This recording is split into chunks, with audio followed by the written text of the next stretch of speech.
अब देखिएगा ऋग्वेद मंडल नंबर 10 और सूक्त नंबर 90 में प्रथम श्लोक में क्या लिखा है कि वो 1000 भुजा वाला भगवान काल विराट रूप, ये इन सब को वृत्ताकार में घेर के, ये गोल आकार में घेर के, यानी 10 उंगलों में कति काबू करके, 10 उंगलों माने बिल्कुल काबू करके, और उससे अति तिष्ठन्त, उससे भी बाहर, ये देखो यहाँ पर काल लोक में रहता है। और यही शिव पुराण विष्णु पुराण बता रहा है कि प्रकृति से न्यारा होकर वो अपने वास्तविक काल रूप में जाकर के अलग से स्थित हो जाता है। ये वो काल का निजलोक और ये काल का जाल है। और यही आपने महर्षि जी के द्वारा उलझ पुलझ करते हुए भी नहीं छुपा पाए। अब यहां आप देख रहे हैं ऋग्वेद के अंदर भी पूर्ण परमात्मा और साथ में ब्रह्म, परब्रह्म और पूर्ण ब्रह्म की सबतः महिमा वर्णित है और जो यथार्थ है। अब आपने ऋग्वेद मंडल नंबर 10 के सूक्त नंबर 90 का प्रथम श्लोक सुना कि ये काल भगवान 1000 भुजा वाला, 1000 सिर वाला, 1000 आंखों वाला, और ये इन सब सारे ब्रह्मांडों को रोक के और इनसे बाहर भी विद्यमान है। आगे दूसरे में क्या लिखा है कि एवं इस कुछ सही तौर पर पुरुष माने भगवान अक्षर पुरुष पर ब्रह्म है। ये तो नाशवान है पहले वाला तो, और दूसरा वास्तु कुछ भगवान रूप दिखाई देता है कुछ, क्योंकि वो खाता नहीं अक्षर पुरुष, और ये तपस्या पर बुनकर खाता भी है। ये नाम मात्र भगवान है, दिख है भगवान, पर वास्तव में प्रभु ये है नहीं। अब स्पष्ट लिखा है कि एक रूप तो उनका काल है, वास्तविक रूप इनका एक रूप तो भगवान है काल का, विष्णु का, और वास्तविक रूप इसका यानी काल है, परम रूप काल है। ये उदाहरण आगे दूंगा।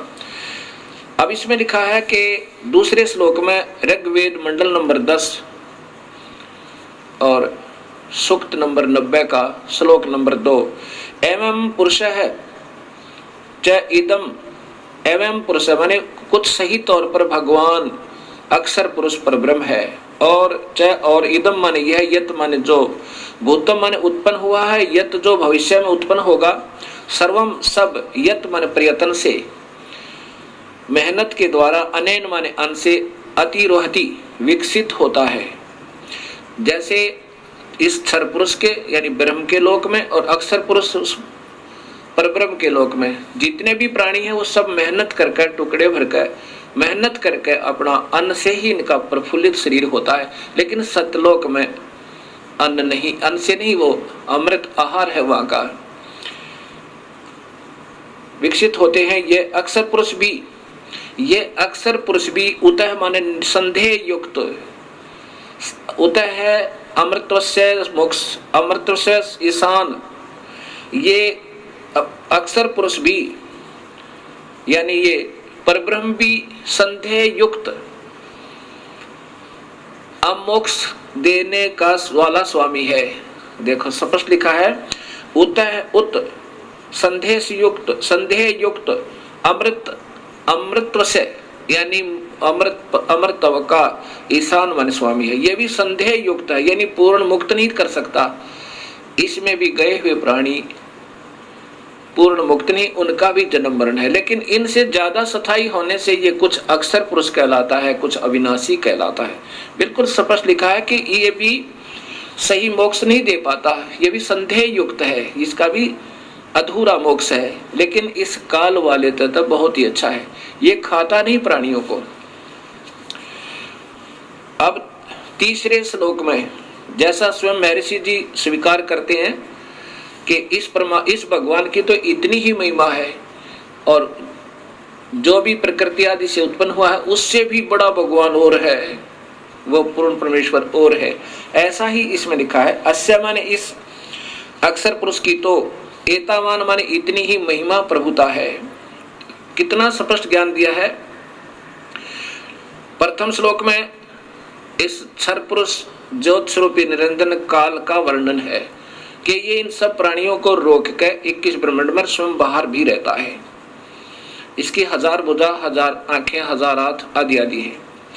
और दूसरे नंबर का भगवान एवं पुरुष है, यानी कुछ सही तौर पर भगवान है, क्योंकि वो खाता भी नहीं और इससे ज्यादा मोक्ष वहां पर मुक्त है प्राणी, बहुत समय तक शरीर रहता है, लेकिन वो भी संदेह युक्त मुक्ति का दाता है। पर ब्रह्म भी यानी पूर्ण मुक्त नहीं होते। और जितने भी इन दोनों लोकों में, इस परब्रह्म के 7 संख्य ब्रह्मंडों में और काल के 21 ब्रह्मंडों में जितने भी प्राणी हैं, ये मेहनत से ही टुकड़ा करके खाते हैं, चाहे देवता हैं और चाहे यहाँ पर अन्य प्राणी हैं। अब लेकिन सतलोक में ऐसा नहीं है। आगे लिखा तीसरे श्लोक में, अस्य माने इस अक्षर पुरुष की तो एतावान इतनी ही महिमा माने प्रभुता है। ये अक्षर पुरुष तो इतना ही भगवान है। तथा पुरुष है माने पूर्ण परमेश्वर तो अतः माने इससे भी जयावान माने बड़ा है। होय होय, इस अक्षर पुरुष से भी ज्यादा शक्तिशाली है। और ये यजुर्वेद में स्वयं महर्षि जी भी स्वीकार करते हैं, ऋग्वेद में, कि वो परमात्मा तो इनसे बड़ा है, इनसे भी बड़ा है।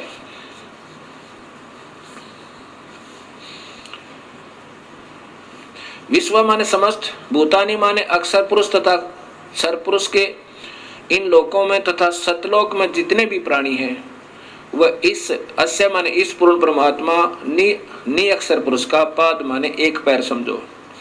अस्य माने इस परमेश्वर के त्रि माने 3, दिवी माने लोक जैसे सतलोक, अलखलोक, अगमलोक, वो अमृतम अविनाशी पाद दूसरा है। होय होय। अब क्या बताया है कि ये जितने भी सतलोक और इस लोक में जितने भी प्राणी हैं, ऊपर के लोकों में और परब्रह्म और ब्रह्म के लोकों में जितने प्राणी हैं, जीव आत्मा, ये तो इसका एक पैर समझो। और ऊपर के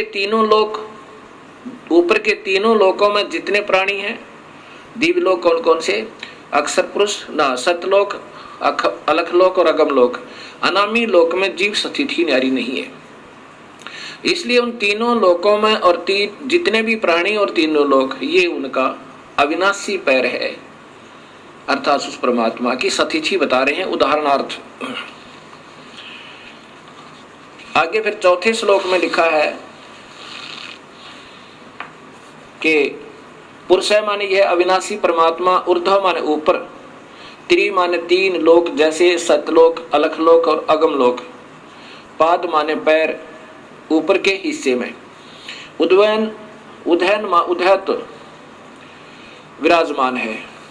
अस्य माने इस परमेश्वर की पूर्ण ब्रह्म तथा पाद एक पैर एक हिस्सा जगत रूप पुनः फिर यह माने यहाँ अभवत प्रकट होता है, और फिर यहाँ पर वो प्रकट भी होता है, जैसे कबीर रूप में आगे, कभी सत्सुकृत रूप में आगे, कभी किसी प्रकार। तथा माने इसलिए स माने वह अविनाशी पूर्ण परमात्मा अन ऐसना असने होय होय, ऐसन जो खाता नहीं और जो सने जो खाता है। ये क्षर पुरुष तो 1 लाख जीवों को रोज खाता है, अक्षर पुरुष खाता नहीं। इसमें लिखा है सनेन ऐसनेन,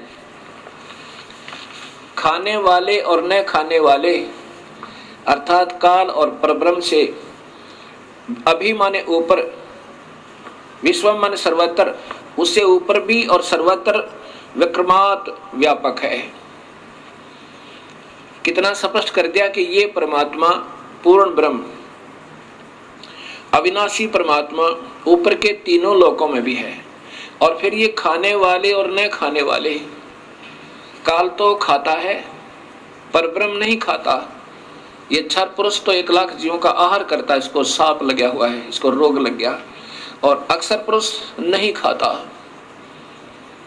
इसलिए लिखा कि खाने वाले और न खाने वाले, इन में भी व्यापक है और इनसे ऊपर भी न्यारा भी वो व्यापक है, ऊपर भी है और इन सब पर भी कंट्रोल है। जैसे प्रधानमंत्री राज्य में भी व्यापक, एक प्रांत में भी व्यापक है और अपने भी सब सारे देश में भी व्यापक है, और केवल मुख्यमंत्री अपने ही प्रांत में व्यापक है और मंत्री अपने विभाग में, केवल एक प्रांतीय मंत्री अपने केवल विभाग में व्यापक है, ऐसा समझो।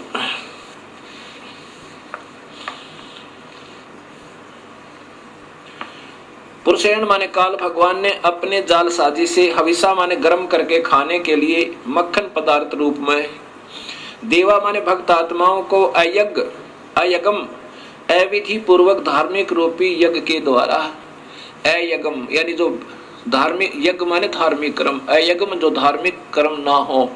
जैसे गीता जी में लिखा है कि 7वें अध्याय के 15वें श्लोक में कि तीनों गुणों के द्वारा जिनका ज्ञान हरा जा चुका है वो राक्षस स्वभाव को धारण किए हुए दुष्कृतिन मनुष्यों में नीच, दुष्कृतिन माने वो अधार्मिक मतलब शास्त्र विरुद्ध साधना करने वाले, दुष्कृतिन माने जो सही धार्मिक कर्म ना हो वो बुरे कर्म करते हैं, जो शास्त्र अनुकूल साधना नहीं है, पूर्ण परमात्मा की पूजा नहीं है, उससे अन्य पूजा को दुष्कृतिन अर्थात अविधि पूर्वक साधना करने वाले कहा है। यहाँ वही है कि अयज्ञन जो अधूरी अविधि पूर्वक साधना रूपी यज्ञ के द्वारा, यत माने परिवर्तन करके, तनवंत माने ताने अर्थात जाल की तरह रचना रची, वसंत सुहाना मौसम, वसंत अर्थात रिंचिक सुख। अब जब तक इस प्राणी के शुभ कर्म साथ होते हैं, जब ये मौज मारता है, बड़ी खुशी के साथ रहता है, तो ये तो समझो वसंत ऋतु बनाई इसने। शुभ कर्म जब साथ हैं तो ये आनंदित समझता है अपने आप को। लेकिन ये गरीबदास जी कहते हैं तू जाने तेरी ऐसे नवेगी हरदम लेखा वरना रे। तो इन्हों सोच लेता है ये इंसान जब थोड़ा सा सुखी होता है कि तू ऐसे ही आनंद में रहेगा। नहीं, इस काल ने ही ये तुझे धोखा देने के लिए तेरे ही शुभ कर्म देकर वो वसंत ऋतु बना दी, अर्थात ये रंचिक सुख संतान और संपत्ति का दिखाया। अजम माने घी अर्थात असित माने शुभ कर्म रूपी घी था तेरा यो, ये तेरी मलाई थी जो वसंत ऋतु रूप में दे दी, अर्थात तेरे को शुभ, तेरे ही शुभ कर्मों का यो फल देकर और तुझे लग रहा था मैं मौज कर रहा हूं, भगवान ने मुझे आनंद दे रखे। और फिर देखिए क्या होगा, ग्रीष्म, फिर ग्रीष्म आओगी, पाप कर्म रूपी गर्मी इस जीव को तड़पाने जलाने के लिए, अस्य माने इस काल का, ईदम माने ईंधन अर्थात आग, और सर्द ऋतु जब ये शरीर छोड़ जाएगा फिर क्या करेगा, हवनीय पदार्थ द्रव्य बनकर अर्थात फिर ये इसको खावेगा। पहले वसंत ऋतु तो वो शुभ कर्म जो तूने ही किए हुए थे तुझे ही दे दिए, तेरी ही मलाई, तेरा घी तेरे सिर पर दे दिया, वो तो वसंत ऋतु समझ इसकी। और फिर ग्रीष्म ऋतु वो आवेगी जब तेरे पाप कर्म होंगे, किसी की टांग कट जाएगी, किसी की आंख फूट जाएगी, किसी का बेटा मर जाएगा, किसी की बेटी मरेगी। ये ग्रीष्म ऋतु यानी तेरे को जलाने के लिए, तड़फाने के लिए इस काल ने जाल बना रखा। और फिर शरद ऋतु जब तू मर जाएगा, ये शरीर शांत हो जाएगा और फिर तुझे खावेगा वहां हवी, यानी तो फिर एक खाने योग्य पदार्थ बनाओ निकाल लेगा तेरे मत तपतशिला के ऊपर। ये छठा श्लोक सुना है आपको। अब सातवां सुनो। अग्रतः माने बाद में, पहले अविधिवत साधनाएं करवाई, जैसे वेदों में ओम नाम का जाप लिखा है और महिमा पूर्ण परमात्मा की, ऐसे गीता में ओम नाम का जाप और यज्ञ हवन आदि लिखे हैं और महिमा पूर्ण परमात्मा की। अब इन नादान आत्माओं ने ओम नाम को पूर्ण परमात्मा का मंत्र जानकर और दिन रात मेहनत की, तपस्याएं की, लेकिन उसे प्रभु नहीं मिला। क्योंकि गीता जी के 11वें अध्याय के 47-48 श्लोक में और 53-54 में स्पष्ट है कि अर्जुन किसी भी वेद वर्णित विधि से, यज्ञ से, हवन से, तप से, जप से मैं नहीं प्राप्त हो सकता, प्रभु तो प्राप्त हुआ नहीं। फिर उन्होंने अपने अपने अनुभव के, उन विद्वान पुरुषों ने अपने अपने जितने जिनका ध्यान में जो उपलब्धियां हुई, अपने अपने अनुभव के शास्त्र बनाने शुरू कर दिए और जिसके कारण ये भक्ति का पतन हो गया। ये ऋग्वेद बता रहा, ऐसे वेद पढ़ाने चाहिए थे अपने को। अगर तब माने बाद में, तम माने सज्ञान अंधकार की, यज्ञम माने पूजा के आधार पर, पुरुषम माने काल भगवान को, तेन माने उन, देवा माने भक्त आत्माओं, च तथा साध्य माने सिद्धों ने, ऋष्य है माने ऋषियों ने, बहरसी माने वेदों के बाहर अर्थात भिन्न भिन्न, जातम माने स्वयं उत्पन्न कर दिए। वेदों से बाहर, बहिर्ष माने उस तब बाहर के, वेदों से न्यारे, जातम माने स्वयं उत्पन्न कर लिया, अर्थात वह शास्त्र बना लिए। ये माने जो प्रोक्शन माने मन माने मंत्रों के उच्चारण से, जैसे चारों वेदों में थे एक एक थोड़ा थोड़ा मंत्र निकाल के और एक ब्रह्म ये गायत्री मंत्र बना दिया। ये चारों वेदों में से दो दो अक्षर तीन तीन अक्षर ले रखे हैं। ये स्वयं प्रोक्शन माने मन माने मंत्रों के उच्चारण से अयजंत अविधि पूर्वक साधनाएं शुरू कर दी। ऋग्वेद बता रहा है ये, जैसे ओम भूर्भुवः स्वः तत्सवितुर्वरेण्यं भर्गो देवस्य धीमहि धियो यो न प्रचोदयात् है। ये चारों वेदों में से छोटे छोटे मंत्र निकाल लिए और इसका एक मंत्र बना के आप ही अपने हिसाब से साधना शुरू कर दी। ओम नमः शिवाय, ओम भगवते वासुदेव नमः, ये जो मंत्र बना लिए, कहते हैं यहाँ से ये भक्ति सतर्गिरता चलागा। राधे श्याम सीताराम, ये कोई भक्ति मंत्र नहीं है, ये तो ठीक अपने मन को राजी करने के लिए, ये तो स्वीट टेबलेट्स है, ये तो मीठी गोली है। लेकिन नाम जाप से ही बात बनेगा जो वेदों में लिखा है। इस मन को प्रसन्न करने के लिए चाहे कुछ भी गाते बजाते रहो, इससे कोई लाभ नहीं होगा। उस मूल मंत्र से ही बात बनेगी जो वेदों में वर्णित है। और फिर पूर्ण परमात्मा कबीर परमेश्वर ने उस ओम मंत्र के साथ एक मंत्र और जोड़ा जो परब्रह्म का मंत्र है, और एक मंत्र और जोड़ा जो पूर्ण ब्रह्म का मंत्र है। ऐसे ये तीन मंत्रों का जाप से जीव का छुटकारा होगा। बाकी मन प्रसन्न करने के लिए चाहे फिल्मी गाने के आधार पर गा लो उस भगवान की स्तुति, और चाहे किसी मनमुखी मंत्र के आधार पर अपना व्यर्थ जीवन कर लो, उससे कोई लाभ नहीं। ये वेद बता रहे हैं। मनमाने मंत्रों के उच्चारण से अयजंत अविधि पूर्वक साधनाएं प्रारंभ कर दी। अब 8वां श्लोक है कि तस्मात् उस धार्मिक यज्ञ, उस धार्मिक कर्म यज्ञ आदि से जो अविधि पूर्वक थे, अर्थात काल ब्रह्म को ही पूर्ण ब्रह्म मानकर निर्गुण सरगुण रूप से धार्मिक कार्य करने से सर्वहुत सब धार्मिक कार्य यज्ञादि करने वाले, अब उस पूर्ण परमात्मा को के ही जैसा इस काल को मान के उसी की साधना करने वाले वर्षद, प्रसद माने पूरी सभा, प्रसद माने पूरी सभा यानी पूरा भक्त वृंद, सभी भक्त आत्माएं, समुदाय आयजम पिंगला हुआ घी अर्थात प्रभु प्राप्ति की प्रेरणा से विशेष प्रेरित। अब जैसे ये भक्त संत जन बढ़िया बढ़िया लतीफेदार कथा सुना के इन भक्त आत्माओं को प्रेरणा तो इतनी दे देते हैं प्रभु पाने की, और जाप देते हैं काल का, और काल से भी निम्न सतर का, काल का भी कोना। फिर बताते हैं कि पीपल के चक्कर लगाओ, वट वृक्ष के चक्कर लगाओ, इसमें भगवान का देवताओं का वास होता है। कभी कुछ बताते हैं, मनमाने साधना दे देते हैं, कोई राम का जाप देता है, कोई हरि शरणम, ये कोई जाप नहीं है। ओम नमः शिवाय, ओम भगवते वासुदेव नमः, ये कोई मंत्र नहीं है। अब यहाँ कहते आयजम पिंगला हुए घी की तरह प्रभु प्राप्ति की प्रेरणा से विशेष प्रेरित सम माने पूर्ण परमात्मा की सत भक्ति सदृश जान के उन गलत मंत्रों को, उन नादान संतों के द्वारा दी गई साधना को सत मान के और जानकर भरतम धारण किए हुए उसको जाप करते हुए अपने हिसाब से सोचते हैं कि हम सही पूजा कर रहे हैं क्योंकि मेरे गुरुदेव ने मुझे बताया है।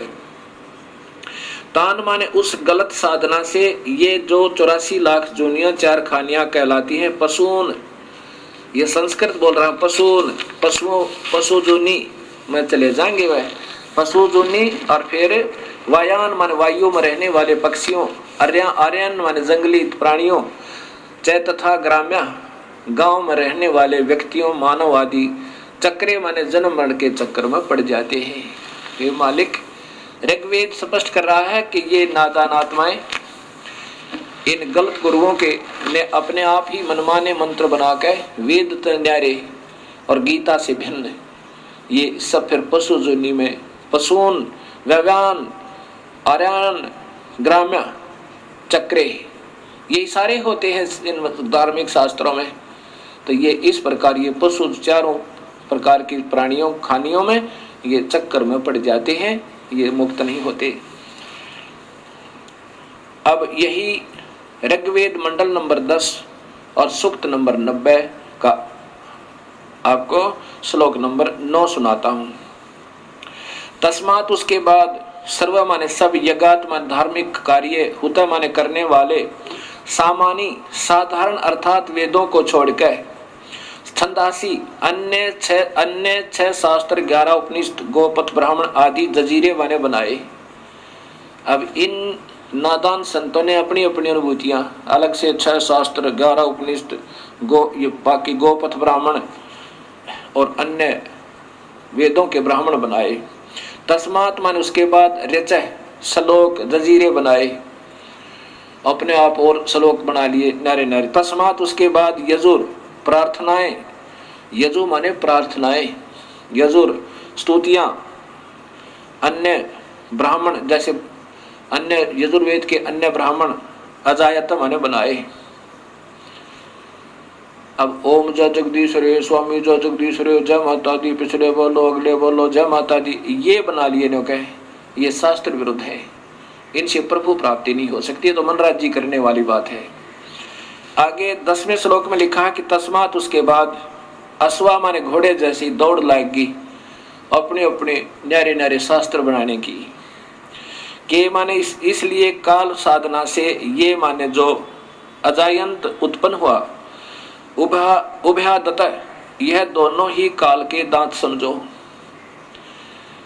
अब चाहे सरगुण मान के उसको चाहे निर्गुण रूप के जो भी उपनिषद और जो भी अपने शास्त्र अन्य वेद न छोड़कर जो भी अपनी अनुभूतियां लिखी, अपना अनुभव लिखा, ये काल के दांत समझो। इनमें उलझ गए सारी नादान आत्माएं। वेदों से अलग अगर कोई साधना बताता है वो गलत बताता है। वेद खुद भगवान द्वारा वर्णित है और उसमें उतना ही करना जितना लिख रखा है, उससे ज्यादा कम करता कोई अपने वो फिर उस खेल के मैदान के नियमों से बाहर खेल रहा है। जैसे कोई खेल का मैदान होता है, उस प्लेग्राउंड के कुछ सीमा होती है, उसके अंदर ही खेलना होगा, उससे बाहर जो खेल रहा है वो खेलता रहो, उसको कोई लाभ नहीं। वो तो लोग दिखावा कर रहा है दुनिया को दिखाने के लिए। तो ऐसे यहां बता रहे हैं।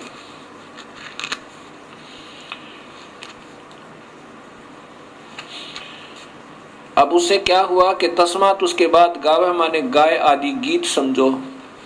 ये गीत ज्ञात बना लिए श्लोक अपने अपने हिसाब से जजीरे उत्पन्न हुए। चाहे तस्मात उसके बाद है निश्चय ही जाता माने उत्पन्न छोटे छोटे लोग गीत, दुर्गा की स्तुति, हनुमान चालीसा, जय गणेश देवा, इस प्रकार के। अजा माने बकरी, वह माने भेड़ जानो। ओए होए, अब ये निमन सत्र के तीर्था बजाना है, अपने आप हनुमान चालीसा और जय गणेश देवा, ये भक्ति के नहीं, ये तो इष्ट स्तुति आप कर रहे हैं, करते रहो, लेकिन उस पूर्ण परमात्मा की भक्ति के बिना अन्य उपासना किसी भी देव की आप कर रहे हो वो व्यर्थ बता रखे गीता में और साथ में वेदों में। तो ये होगी फिर भेड़ बकरियों पर आगे। अब कबीर साहब कहते हैं, कबीर इस संसार को समझाऊं के बारे, पूछ पकड़ के भेड़ की ये उतरा चावे पार। वही वेद बता रहे हैं जो कबीर परमेश्वर ने स्वयं आकर बताया कि उन वास्तविक साधना न छोड़ के नौका में तो उतर गए और भेड़ की पूछ पकड़ ले कोई दरिया से पार होने के लिए, तो कभी पार नहीं हो सकता। कबीर साहब कहते हैं, कबीर इस संसार ने समझाऊं के बार, अरे ये पूछ पकड़ कर भेड़ की उतरा चावे पार, ये नादान साधना है। पाप दुर्गा स्तुति बनाकर तू शेरा वाली है, तू लट्टा वाली है, तू फलाने वाली है, वो तो माँ में गुण है ही है, लेकिन वो मिले कैसे ये संत बताएंगे। जैसे बिजली की स्तुति कोई गावे, तो पंखा चला देती है, तो कूलर चलाती है, अंधेरे को उजाले में बदल देती है, जय बोलो बिजली की, जय बोलो बिजली की, पिछले बोलो बिजली की। अब इससे क्या होगा, ये तो गुण है उस विद्युत में, वो प्राप्त कैसे होंगे उसका एक न्यारा मार्ग है। उसके लिए कनेक्शन लेना होगा और वो कनेक्शन देने वाले कोई और होते हैं, उन गीत गाने वालों से, उन बताने वालों से कनेक्शन देने वाले और होते हैं। वहां कनेक्शन लेने से वो सुख होंगे, जो बिजली के विद्युत के आप सुना करते थे। ऐसे इन शक्तियों के कनेक्शन देने वाले परम संत को ढूंढना होगा। जैसे गीता जी के 4 अध्याय का 34वां श्लोक कहता है कि अर्जुन उन संतों ने ढूंढ ले जो उस पूर्ण परमात्मा के परम तत्व के जानने वाले हों, उनको दंडवत प्रणाम करो और निष्कपट भाव से उनकी सेवा करो और सरलता पूर्वक प्रसन्न करने से वो फिर तत्वभेदी संत, तत्वदर्शी संत तुझे जो मार्ग बताएं वैसे करना। अब आगे क्या बताया है? अब अपने अपने हिसाब के शास्त्र बनाने से यजुर्वेद के 7 कांड नंबर मंडल नंबर 10 सूक्त नंबर 90 का श्लोक नंबर 11 सुनो कितना प्यारा लिखा है। यत माने जिस, पुरुषम माने पूर्ण परमात्मा की, अद माने खाने के लिए। अब देखो, अपने उदर पूर्ति के लिए, अद माने अपनी उदर पूर्ति के लिए उस पूर्ण परमात्मा की, वी माने नाना प्रकार की, अधु माने अधूरी घटिया, वी माने भिन्न, अकल्पयन अधूरी काल्पनिक व्याख्या विवरण के आधार पर, किम माने कोई तो, अस्य माने इस पूर्ण परमेश्वर के, मुखम माने मुख को, उत्तम अंग को, और कोई बाहु माने भुजा को, उरु जांग को, और कोई पैर को प्रभु मानकर कतिधा नाना प्रकार के से उच्चते माने महिमा कहते हैं। ओए होए, कितना स्पष्ट कर दिया। ये 11वां श्लोक कह रहा है कि वो नादान अपने उदर पूर्ति के लिए, जिनको पूर्ण ज्ञान है को ना, और अपने अपने अनुभव से को तो जैसे मुखम यानी उसके मुख को, मुख्य उस परमात्मा के नाना प्रकार के अंगों को, जैसे पहले बताया ना, इनका एक पैर तो ऊपर अजर अविनाशी है, एक नीचे है, इनका मुख्य अंग, कोई मुख ने, कोई पैर ने, कोई हाथ ने, इनको भगवान मान रहा है परमात्मा के। ने कैसे? जैसे कोई आकार बताता है, कोई निराकार कहता है, कोई ब्रह्मा को परमात्मा बताता है, कोई विष्णु को, कोई शिव को, कोई फिर कहता नहीं भगवान एक और है, वो निराकार है, वो दिखाई नहीं देता। अब एक समय 5 अंधे आपस में विचार करने लगे कि सुना है गांव में हाथी आया हुआ है और हमें कोई हाथी के पास छोड़ दे तो हम हाथी देखें। एक आंखों वाला उनकी बातें सुन रहा था। उसने कहा भी तुम हाथी कैसे देखोगे सूरदास, तुम्हारी आंखें तो है नहीं। अंधों ने कहा कि हमारे हाथ आंखों का काम करते हैं, आप कृपा करके हमें उस हाथी के पास छोड़ दीजिए। उस आंखों वाले ने उन 5 अंधों को हाथी के पास छोड़ दिया, चारों तरफ छोड़ दिया। एक अंधे ने हाथी के पैरों का निरीक्षण किया ऐसे, दूसरे ने पूंछड़ का, तीसरे ने कान का, चौथे ने सूंड का और 5वें ने पेट के आसपास हाथ फेरा। और जहां जाकर उनके हाथ, जैसे पैर वाले के हाथ हट गए, वो वापस हो लिया। उसने सोचा बस इतना ही हाथी होता होगा। दूसरे ने कान देख लिए कि बस इतना ही हाथी होता होगा। और ऐसे इन 5 अपने अपने अनुभव लेकर चल पड़े। रास्ते में आंखों वाले ने पूछा किसी और ने कि कहाँ गए थे सूरदास? वो कहने लगे हम हाथी देख कर आए हैं। आंखों वाला कहने लगा अंधो तुमने हाथी देखा कैसे? उन्होंने कहा हमारे हाथ आंखों का काम करते हैं। तो वो आंखों वाला कहने लगा भाई बताओ कैसा था हाथी? जिसने पैरों का निरीक्षण किया था वो कहने लगा हाथी होता है थंब जैसा, पिलर जैसा, थांब जैसा, खंभे जैसा। दूसरा बोला, अंधा बोला कि नहीं ये इसको सही ज्ञान नहीं है, मैं बताता हूं। हाथी होता है बेल्ट जैसा, पटे जैसा। उसने जो पहले वाले ने हाथी के पैर का निरीक्षण किया था वो तो खंभे जैसा ही, बस पैर को ही हाथी मानकर और निश्चिंत हो गया। दूसरे ने पूंछड़ का, उसकी दूम का, पूंछ का निरीक्षण किया था, वो उस पूंछ को ही हाथी मान के और फूला नहीं समावे।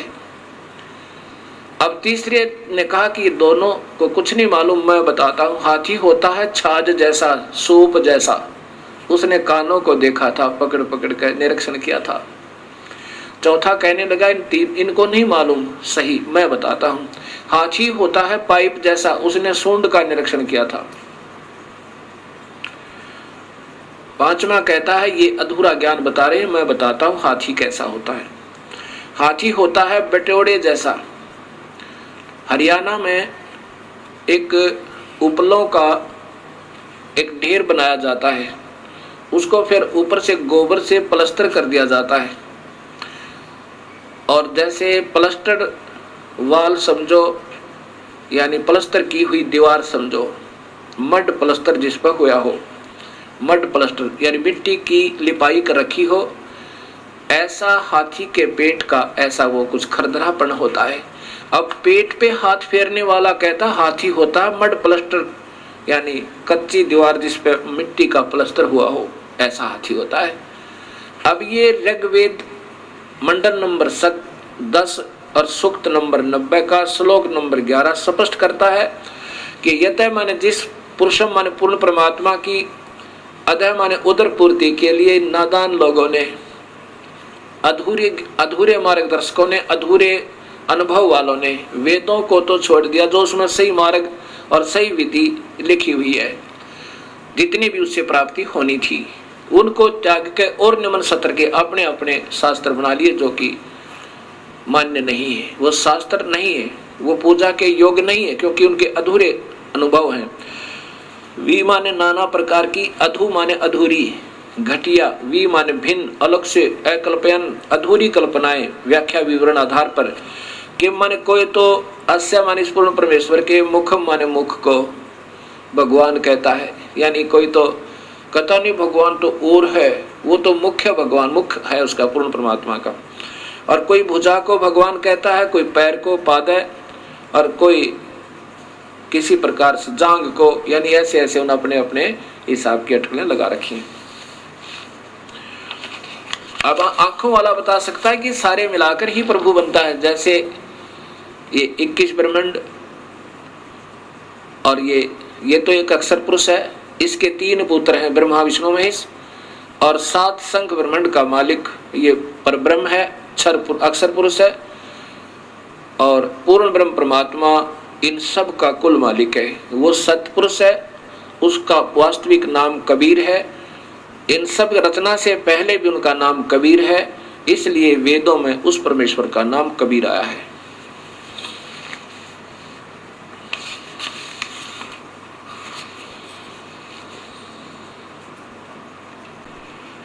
अब आपको इसी सूक्त के ऋग्वेद के मंडल नंबर 10 सूक्त नंबर 90 के 15 और 16 श्लोक और सुनाता हूं।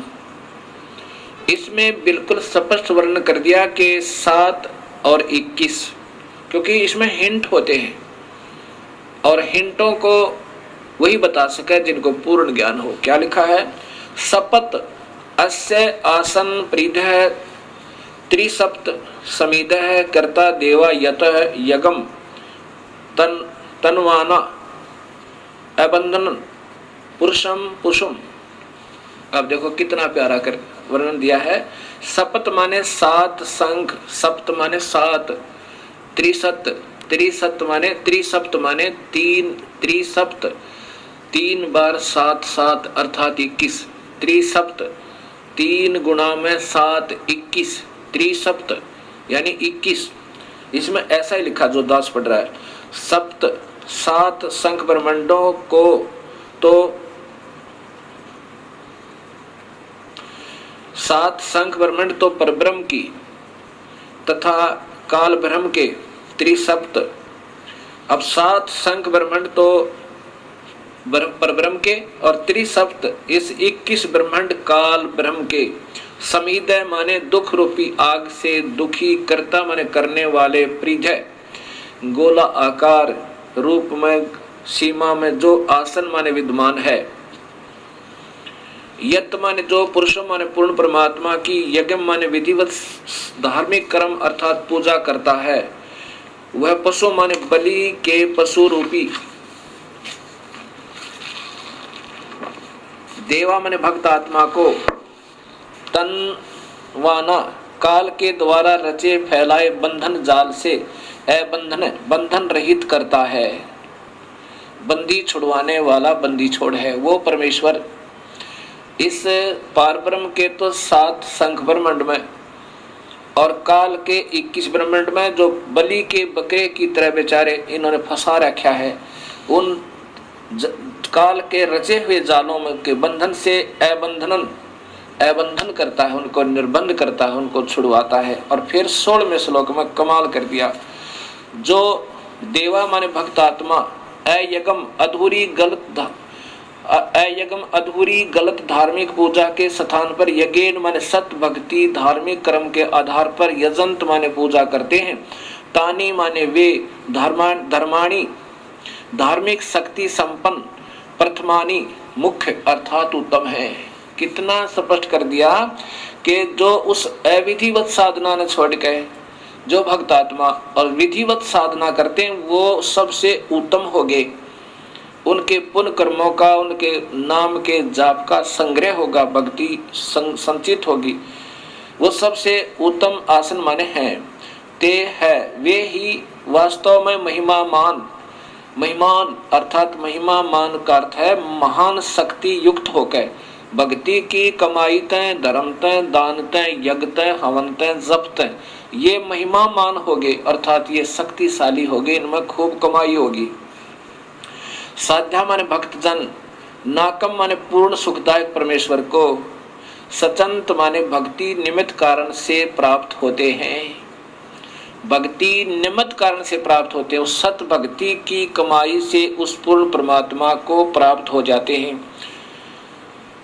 यत्र माने जहां पर, पूर्व माने पहले वाली सृष्टि के, देवा माने भक्त आत्माएं, संति माने रहती हैं। ओए होए होए, ये कितना स्पष्ट कहा है कि जो इस अधूरी साधनाओं को त्याग देते हैं, जब पता लग गया हम गलत साधना करें, वो भक्ति सही भक्ति करने से भक्ति युक्त हो गए, उनमें कमाई बन गई, नाम की, धर्म की, दान की, और उस कमाई के आधार पर उस पूर्ण परमात्मा को वो प्राप्त हो जाते हैं। जहां पर पूर्व माने पहले की सृष्टि के, देवा माने भक्त आत्माएं, संति माने रहती हैं।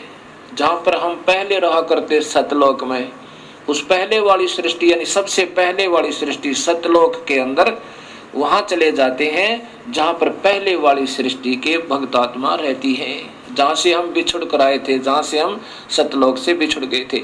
अब इसी का प्रमाण, अब सच्चाई को कहां तक छुपाओगे ऋषिजन। कबीर साहब कहते हैं, चोर चुराई तूंबड़ी और गड्ढा पानी मां, वो गाड्डा वो बाहर आवे, ऐसे सच्चाई छानी ना। अब फिर दिखाता हूं महर्षि दानंद जी द्वारा भाषा भाष्य। ये देखिएगा ऋग्वेद, ये महर्षि दानंद जी द्वारा भाषा भाष्य है। महर्षि दानंद सरस्वती, ये इन्होंने टीका किया है, और यही सूक्त नंबर 10, ये कांड नंबर 10 और सूक्त नंबर 90 का। अब श्लोक नंबर आप देखिएगा 15, इसमें सपथ अस्य संति पृथ्य और त्रिसप्त, ये त्रिसप्त इन्होंने कैसे किया है। यत जिस यज्ञ माने सृष्टि यज्ञ को तनवाना करते हुए देवा सृष्टि साधनभूत देव पशुम देखते हैं, पुरुष को उसमें बांधते हैं, देखने वाले दृष्टा पुरुष को उसमें बांधते हैं। इस यज्ञ की सप्त, अब देखो सप्त, अब सप्त ने ये क्या समझे जिनको ज्ञान ही नहीं। सप्त माने 7 शंख ब्रह्मांड, सप्त माने 7, पृथ्वी छंद रूपी पृथ्वियां, ये गोला आकार में पृथ्वी, जैसे पृथ्वी नहीं होती पृथ्वी, अब 7 आवरण ये अपने हिसाब से इन्होंने बनाए हैं, ऐसा नहीं। ये देखिए फिर त्रिसप्त, त्रिसप्त माने 21, ये 21 ब्रह्मांड काल के, और ये सप्त, ये 7 सप्त माने 7, ये 7 शंख ब्रह्मांड पर ब्रह्म के। अब देखो समीधा आदि कर्ता बनाई। अब इसमें 15वां 16वें श्लोक में देखो, ये स्वयं आप ही लिख रहे हैं, ये वही 16वां श्लोक है, सूक्त मंडल नंबर 10, सूक्त नंबर 91 का, ऋग्वेद 90 का। ये 91 आगे शुरू होगा, ये लास्ट है। देवा देव शक्तियां यज्ञ माने संगतिकरण आदि से अथवा अग्नि से यज्ञ सृष्टि रूपी यज्ञ को अजायत माने करते हैं, अजंत, क्योंकि तानी माने वे, धर्माणी संसार के धारक बल। अब सब कुछ उल्ट सुलट करते करते फिर देखियो कहाँ आएगा सच्चाई। प्रथमानी मुख्य आसन माने हैं। इसका अर्थ बनता है जो सही ढंग से भक्ति करते हैं वो सबसे उत्तम भक्त आत्मा है। ते वे ही महिमान महान सामर्थ्य वाले हुए, अर्थात जो सख्त भक्ति करते हैं उनमें भक्ति शक्ति होगी। नाकम माने आनंद स्वरूप परमेश्वर को, सचंत माने निर्मित कारण से रूप में प्राप्त करते हैं। अब एक तरफ तो वो कहते हैं परमात्मा निराकार है, और यहाँ स्वयं कहते हैं कि परमेश्वर को निमित्त कारण से रूप में प्राप्त करते हैं। कहाँ? यत्र माने जिसमें, पूर्व माने पूर्व सृष्टि अर्थात सतलोक के, साध्या माने सृष्टि साधन संपन्न, देवा माने दिव्य शक्तियां संति माने रहते हैं। अब स्वयं स्वीकार कर रहे हैं महर्षि जी के आनंद स्वरूप परमेश्वर को प्राप्त करते हैं निमित्त कारण से, अर्थात सतभक्ति के कारण प्राप्त करते हैं। इसलिए भगवान कहीं आकार में है जहां उसको प्राप्त करते हैं। प्राप्त करना माने उससे मिलना, उससे साक्षात्कार करना। ये स्वयं वेद बता रहा है, स्वयं अपने कर्मों से लिख रहे हैं, कर कमलों से, जिसमें कहाँ जाते हैं? उस परमात्मा के लोक में जहां पहले की सृष्टि यानी सतलोक वाले साध्या सृष्टि संपन्न साधन संपन्न अर्थात वो भक्त आत्मा, देवा माने दिव्य शक्तियां, ये भक्त आत्मा रहती हैं वहां, क्योंकि वो परमात्मा स्वरूप आत्म रूप में है, इसलिए उनको देवा कहा है। शक्तियां रहते हैं। अब प्रिय भक्तात्माओं, इस सच्चाई को इतना गहरा दबा दिया गया कि इसके ऊपर से मिट्टी हटाते हटाते ढेर सारा प्रयत्न करना पड़ता है। और पुण्यात्मा जो होंगी अब तुरंत समझ जाएंगी इन काल के दूतों, इन नकली संतों के जाल में नहीं रहेंगे। और इतना प्रमाण मिलकर भी जिनकी आंखें नहीं खुलती वो मूड बताए, वो मूड बताए। गीता में लिखा कि वो तो मूड है जो सत भक्ति नहीं करते। इतना कुछ प्रमाण होकर भी यदि आपको सत नजर नहीं आया तो आपके मोतिया बंद है। कबीर साहब की प्यारी आत्मा गरीबदास जी कहते हैं कि फिर तो ये देखत के तो नैन जिसमें फिरा मोतिया बंद रे। जिसको सफेद मोतिया बंद हो जाए उसकी आंख सोच दिखाई देती है तो उसको नजर कुछ नहीं आता। फिर तो आपका मोतिया बंद हो चुका है इन नादान संतों के गलत ज्ञान के आधार पर, जो सब शास्त्र विरुद्ध साधना सारे भक्त समाज को प्रवेश कर दी। और जो पुण्य आत्मा होंगी उनके लिए कहा कि ज्ञानी सुने सो हृदय लगाई, मूर्ख सुने तो गम ना पाई। बुद्धिमान व्यक्ति सुनेंगे तो वो तुरंत इस सत्य को स्वीकार करेंगे और आकर के अपना कल्याण करवाएंगे, उपदेश लेंगे और पश्चाताप करेंगे उस गए हुए समय का। और मूर्ख सुने सो गम ना पाई। अनजान व्यक्ति इतना प्रमाण पाकर भी नहीं समझ सके तो फिर उनको मूर्ख कहा है। ऐसा ही कबीर साहब की प्यारी आत्मा गरीबदास जी, क्योंकि जो गरीबदास जी कह रहे हैं वो समझो कबीर साहब कह रहे हैं, क्योंकि उन्हीं की शक्ति से वो पुण्य आत्मा उस परमेश्वर की महिमा हृदय से गा रहे हैं। उसमें बता रहे हैं कि चातुर प्राणी चोर हैं। चातुर प्राणी जिन्होंने गीता का एक अक्षर भी समाज को नहीं बता रखा और लाखों की संख्या में इन भोली आत्माओं को उलझाए बैठे और कहते हैं गीता के मर्म ज्ञाता, और उसके उस संत की महिमा गाते हैं गीता ही के ज्ञान के आधार पर। और गीता का एक अक्षर भी नहीं बता रखा गीता में क्या लिखा है। वो चतुर प्राणी गीता की आड़ लेकर अन्य महिमा गा के अपनी मनमुखी साधनाएं बता के वो तो चतुर प्राणी है। और मूड वो हैं जो इतना ज्ञान पाकर भी नहीं समझे तो वो उन्हीं के पीछे पड़े रहेंगे। उनके लिए कहा है कि चातुर प्राणी चोर हैं, ये विचक्षण है, ये गलत साधना बताने वाले, ये संत जन ये चतुर बताए। ये चातुर प्राणी चोर हैं, चोर क्योंकि शास्त्र विरुद्ध साधना दे रहे हैं, ये परमात्मा के भी दुश्मन है। ऐसा गीता में लिखा है कि जो शास्त्र विरुद्ध साधना करता है अर्जुन, वो मुझे भी और अंतर्यामी रूप में रहने वाले उस परम पिता को भी दुखी करता है, उसको घोर नरक में डालूंगा। और मूढ़ मुग्ध हैं ठोठ, ये संतों के निकाम के, इनके दो गड़जोट। यानी इतना भी ज्ञान समझकर नहीं समझ में आई तो वो उन चतुर प्राणियों के योग्य हैं, 84 में जाने ही योग्य है। ऐसा गरीबदास जी बता रहे हैं कि चतुर प्राणी तो चोर हैं, वो तो अपनी झूठी साची लगाकर आपको गुमराह करते ही रहेंगे अपनी प्रभुता बनाए रखने के लिए। और मूढ़ मुग्ध है ठोठ, वो भोली आत्मा फिर भी नहीं समझ पाई तो वह उन योग्य है, और वो फिर उनको काल के मुख में ले जाएंगे। और वो संतों के काम के नहीं है, उनके उन्हीं के साथ रहने दो, वो कहीं जाओ फिर किसी प्रकार दुख पाओ। लेकिन फिर भी दयालु परमात्मा है कि भाई बार बार प्रयत्न करते हैं, हो सके ना जाने कब इंसान की आंखें खुल जाएं और सत भक्ति पर वो लग जाए। अब जैसे गीता में लिखा है ना, विष्णु पुराण में लिखा है कि विष्णु का एक रूप तो पुरुष है इस काल के बारे में, और वास्तविक रूप उसका काल है। अब पुरुष माने भगवान, प्रभु वो नजर आता है जैसे सारी सुविधाएं उपलब्ध करावे और दुखी ना करे, वो परमात्मा होता है। अब इस काल का प्रथम रूप तो ऐसा नजर आता है जैसे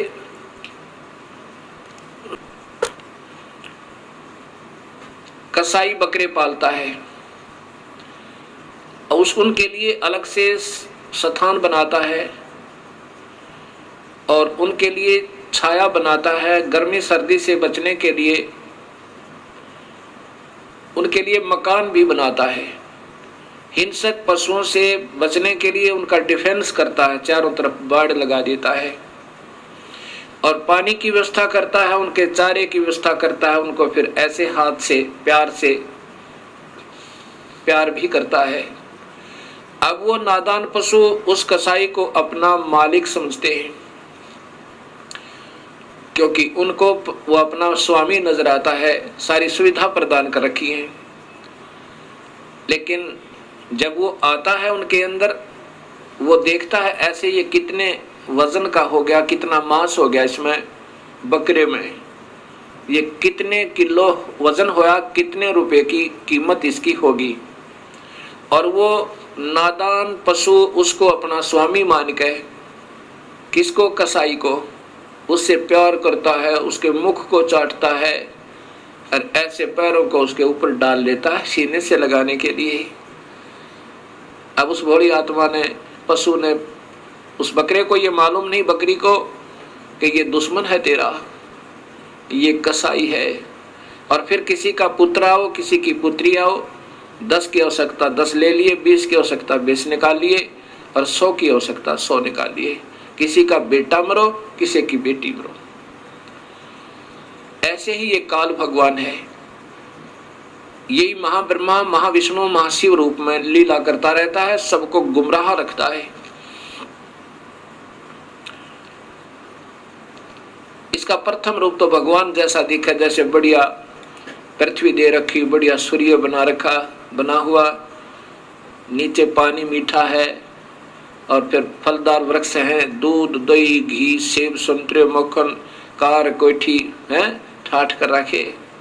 और फिर 1 लाख परिवार रोज टक्कर मार कर होते हैं।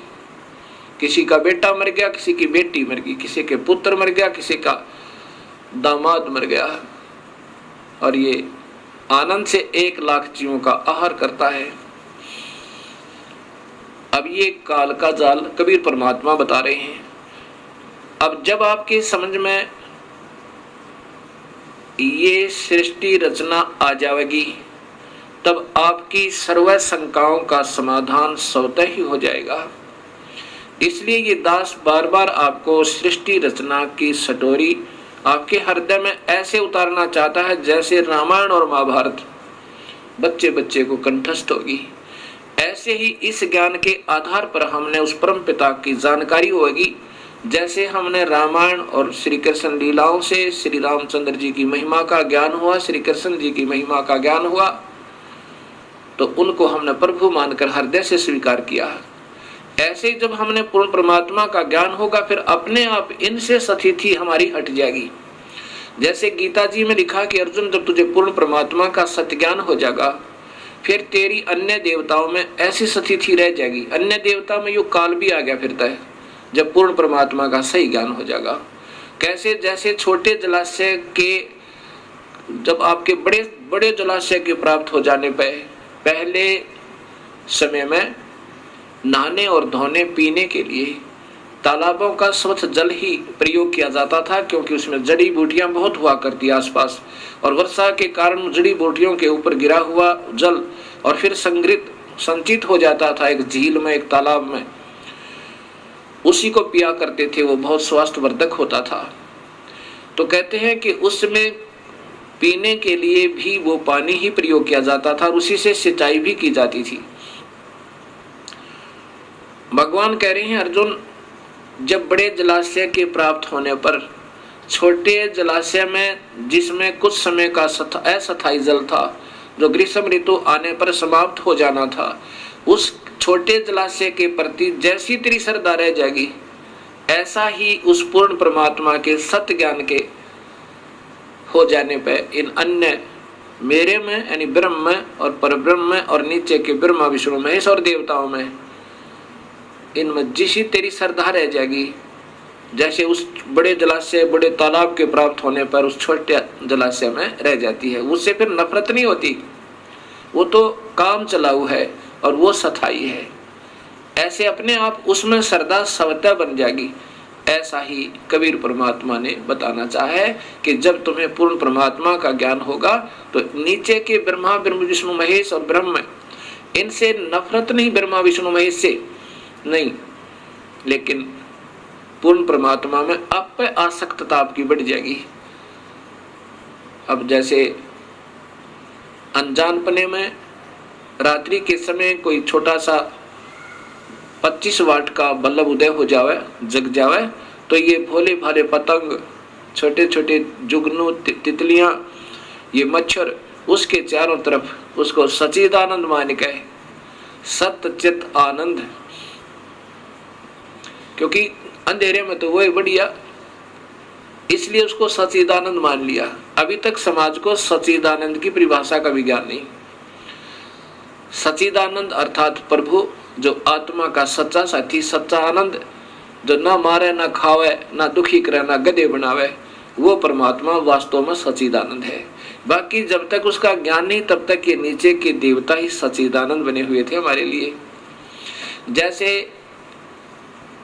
उस 25 वाट के बल्ब पे ना जाने कितने जीव जंतु इकट्ठे हो जाते हैं, और जब 200 वाट का उदय हो जावे या 100 वाट का, उसको जगा दे कोई, तो उसी समय उसको त्याग के 25 वाट के को और उस 100 वाट के पर पहुंच जाओगे सारे, क्योंकि फिर वो सच्चिदानंद हो गया। उसके बाद 1000 का उदय हो जावे बल्लभ, तो उसको छोड़कर 100 वाले को 1000 वाले पर पहुंच जाएंगे। तो अभी तक इन ऋषियों के लिए ये ब्रह्म सच्चिदानंद था, लेकिन ये सच्चिदानंद नहीं था। हाँ, इन अन्य से तो चोखा था। इसके बाद जब सूर्य उदय हो जाएगा, फिर यह भ्रमणा और भटकना कति मिट जाएगी। और ज्ञान सब ज्ञानड़ी, कबीर ज्ञान सो ज्ञाने, जैसे गोला तोहब का भाई करता चले मैदाने।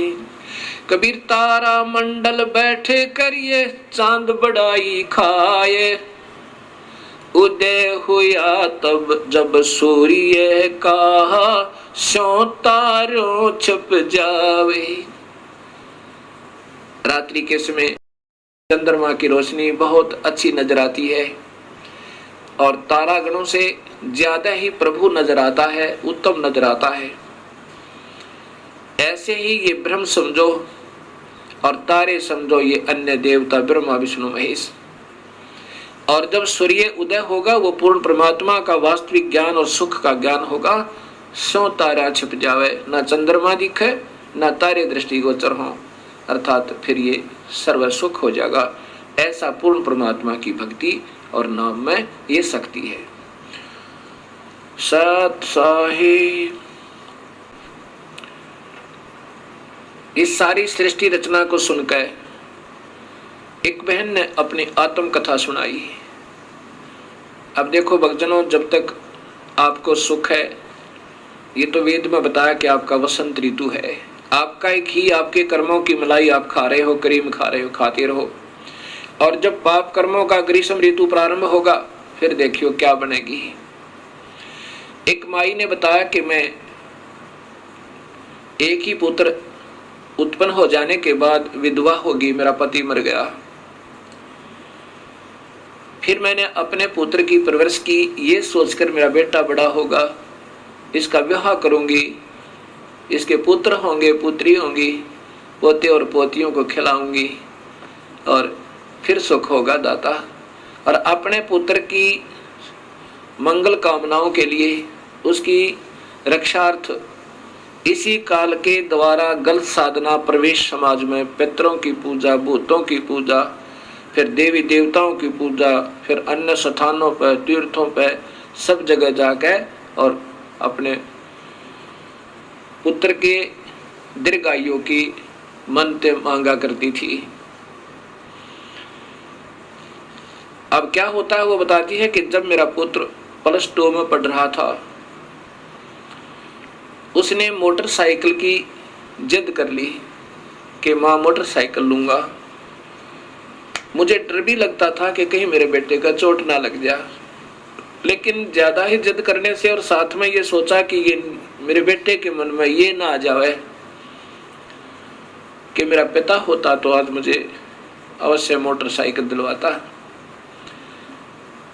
मैंने सोचा कि कहीं बेटे के हृदय में हीन भावना ना आ जाए। मैंने जैसे तैसे करके हीरो होंडा मोटरसाइकिल ला के दे दी। प्रतिदिन अपने एक दोस्त को लेकर के वो कॉलेज जाया करता था, स्कूल जाता था। उस दिन भी अपने एक दोस्त को लेकर के मेरे खाना खा के अपने दोस्त को लेने गया, अपने उसके घर से उसको लेकर के और अपने कॉलेज की तरफ प्रस्थान किया। इतने में फिर कुछ अपना कार्य निपटा के, कि 2 ही प्राणी थे घर में, 2-4 रोटियां बनाई, फिर अपना खाने की तैयारी की थी।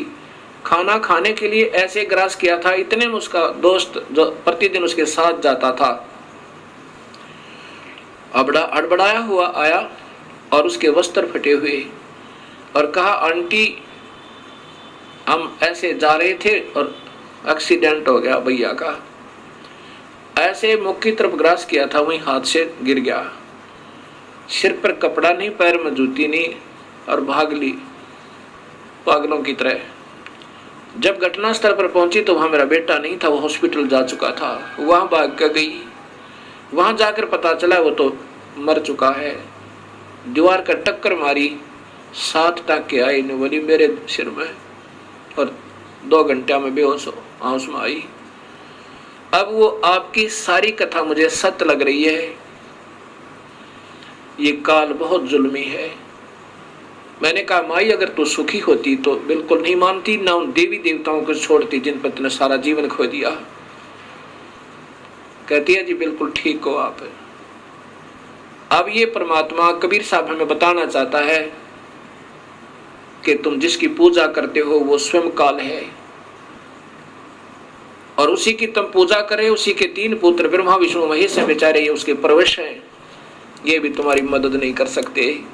ये केवल कर्म आधार पर तुम्हें जो भी तुम्हारा नियमित है, सुख है तो सुख लो, दुख है तो दुख लो। अब ब्रह्मा से हमारे से उत्पत्ति करवाता, रजोगुण बनाकर हमने विवश करके सब में वासना भर के, और विष्णु हमारे अंदर मोह ममता पैदा करे रखता है कि यहाँ पर ये टिके रहे, सतीथी बनी रहे। और शिव जी फिर हमारा संहार करवाता है कोई न कोई कारण बना के, चाहे किसी का बेटा मरो चाहे किसी की बेटी। क्योंकि वो भी काल के वश है बेचारा। जब उसके ऊपर उसका संकेत आता है तो वो नहीं रोक सकता, चाहे उसका अपना पुत्र भी क्यों न हो। जैसे भगवान श्री कृष्ण के सामने पूरा यादव कुल का विनाश हो गया, अभिमन्यु उसका भांजा भी मर गया पर वो नहीं बचा पाए। ऐसे ये काल इन सबको नचा रहा है।